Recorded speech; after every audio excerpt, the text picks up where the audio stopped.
on radio. Free weed. Free weed. Oi, oi.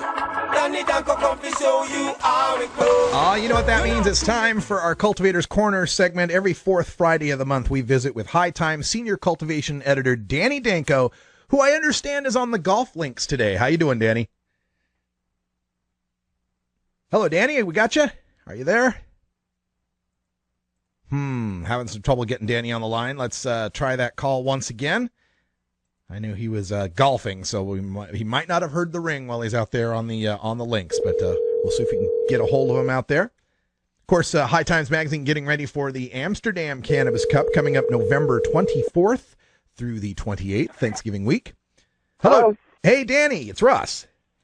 Hey, how are you, Russ? I'm doing good. How's your golf game? It's been good. We just played the front nine. It's just pitch and putt out here in Flushing, Queens, but it's fun. All right. Sounds excellent. Sounds like a good way to spend a Friday. Hey, before we get to any of our grow questions, I wanted to give you a chance to let folks know about the upcoming High Times Cannabis Cup in Amsterdam. I mean, with all the cannabis cups we've had here in America, what's going to be the difference there in Amsterdam? Well, the difference is we 5 days and 4 nights over there. There's that whole coffee shop scene where people can go in and order off the menu, and you don't need a doctor's license or any kind of permission to participate. You can get a nice full store in city. Oh, no, Danny, we lost the call. I can imagine out there in the golf course it's going to be kind of difficult to maintain a connection. We'll try him back right here. But, yeah, as he mentioned, the High Times Cannabis Cup in Amsterdam, 5 days, 4 days, 5 nights. It's an amazing event. Of course, you get the coffee shop scene. And Hello? Hey, Danny, we got you back there. Hey, sorry about that. I'm not sure where you lost me, but I guess I was just saying that Amsterdam is a very unique city in the way that they tolerate cannabis usage in the coffee shop scene. And I call it marijuana fantasy camp because you actually get to hang out with a lot of the people over there who've done the seed breeding since the 80s and 90s and into more recent years and created all these strains that have won cannabis cups. So, I think it's a very unique event. Even though we do, these weekend cups in the U.S., I think the Amsterdam Cannabis Cup coming up, the 26th annual, it's just an epic, kind of flagship of Cannabis Cup events. Yeah, and I understand another major difference between the Amsterdam Cup and all the U.S. Cups is that you can become a judge, where the U.S. Cups are all kind of celebrity judge panels. Right, absolutely. The actual Cannabis Cup is judged on by, all of our attendees who go around to all the different coffee shops and get to sample the entries, and then they judge on the last couple of days. They enter their picks, and that's who actually wins the Cannabis Cup. And then we also have a panel that judges the seed company entries as well. And another unique thing that they have over there that we don't get much of here is the import hash. I know everybody's all into the dabs and the solvent lists and all these things, but there's something to be said for the Moroccan and the Indian and the Nepalese and all the wonderful import hashes that you get. It's very easy to get a hold of over there, over the counter from coffee shops. Excellent. And, of course, even just going to Europe and experiencing a city like Amsterdam is well worth it, in addition to being able to see the Cannabis Cup. Yeah, absolutely. I mean, the museums are incredible if you're into, Van Gogh or Vermeer or any of the classic Dutch painters. All of those, many of those reside there. And they recently reopened the Rijksmuseum. And, they just, it's a beautiful and very historic city with a history of trade and tolerance, and they're merchants at heart. And I think that they have the idea that if people are going to consume something, or if they're going to visit, prostitutes, as some people go to the red light district for, it's going to happen. So why don't we, basically make a place for it and tolerate it? And I think it's a much more, sorry, there's an airplane flying over me right now. Well, that's okay. The other thing we noticed is Like I say, the other thing we noticed with Holland is its much lower rates of hard drug use and youth marijuana use, despite or even because of the tolerance. I think it's because of the tolerance, because it's not an illicit thing. The youth over there don't view marijuana smoking as a way to rebel against their parents, and much in the same way that French kids grow up, with like a little water mixed with wine and things like that. They don't have binge drinking because of it. So I think, the tolerance has led to a decrease in use. We actually have a lot of coverage right now on our website of different things to do in Amsterdam, different strains that have won the cup, places that are besides coffee shops that you can visit. So, I definitely want people to check that out. We're really ramping up our Amsterdam coverage. Yeah, check out hightimes.com. A lot of great articles up there on the Amsterdam coverage and some videos as well. Now, we do have some questions coming in from our chat room, and we've also got our phone lines open at 971-533-7111. Our first question comes from Speed Limit, who wants to know, are you aware of any studies of LED and high-pressure sodium being used together?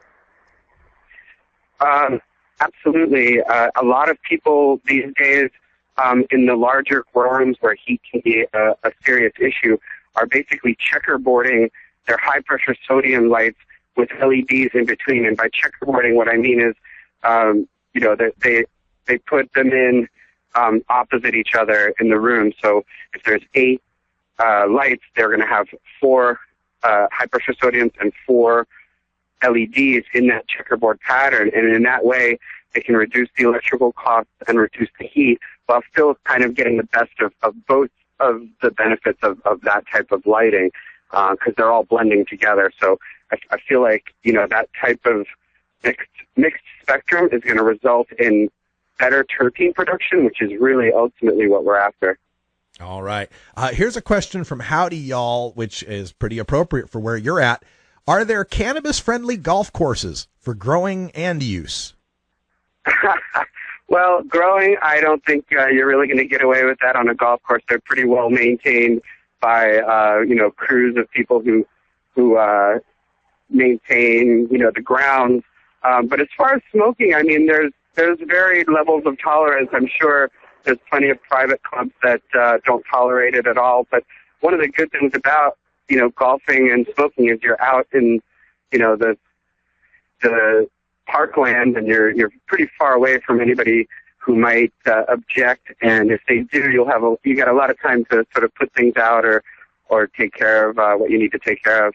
All right. And I wonder, now that Colorado and Washington have legalized marijuana, they both still have rules against public smoking, but I wonder if a private golf club could then allow smoking out there.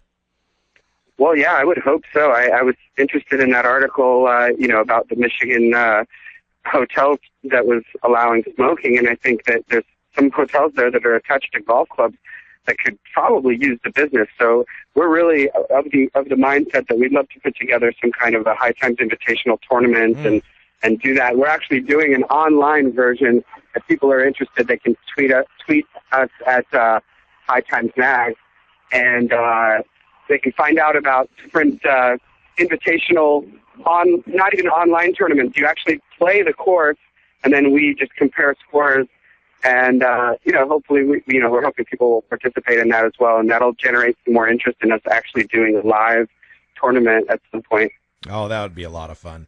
All right, we got a question here from Tycombe, who wants to know, do you notice a difference between bud dried whole and then dry trimmed versus wet trimmed and then dried? I do notice a difference. I think, the stuff that's, dried and then trimmed after it's dried tends to be a little leafier, I think, because a lot of times the leaves that you would be trimming off actually curl in and sort of cover up the buds. And some people like that because it sort of protects the bud, and then they take that off before they grind up their buds. But the truth is, I think I prefer the wet trim and then dried because there's still plenty of moisture left inside, and I don't think the extra moisture that you gain from drying that much slower is actually going to be beneficial. So I say trim whole branches. I'm sorry, here's another airplane.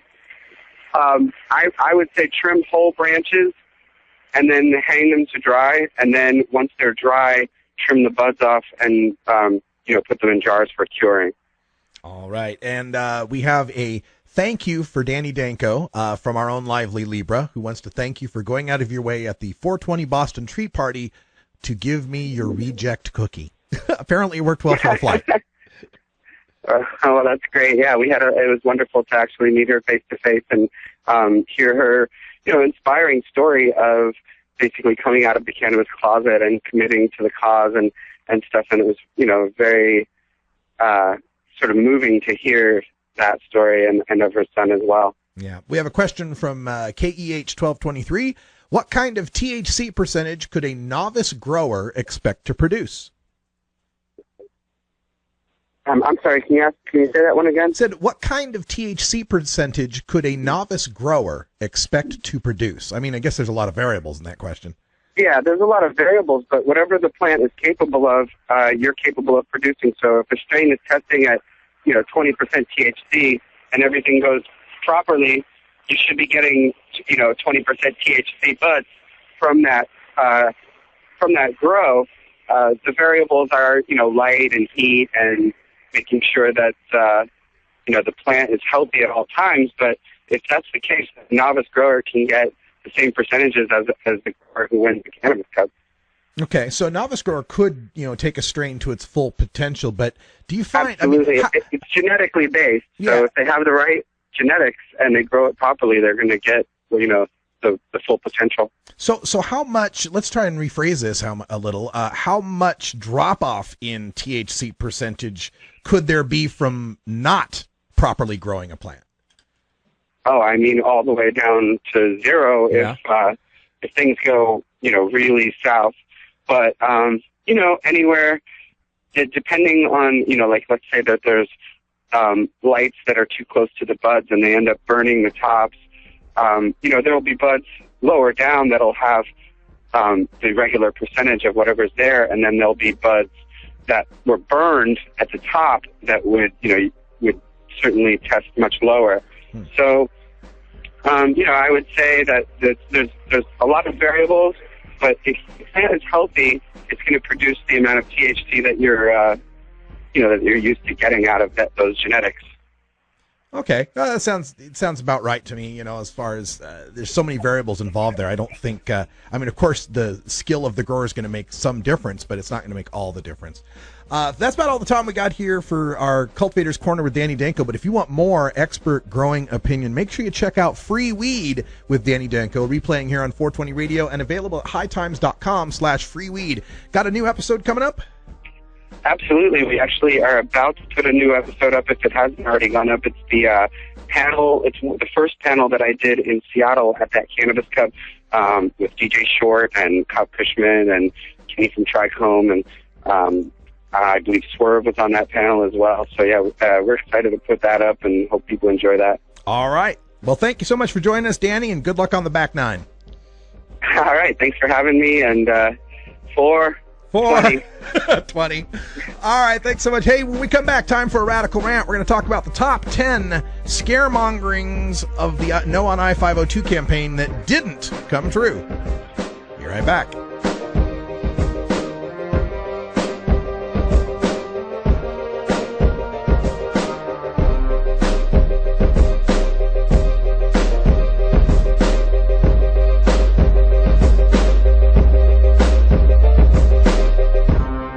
You're tuned into the Russ Belville Show, the voice of the marijuana nation.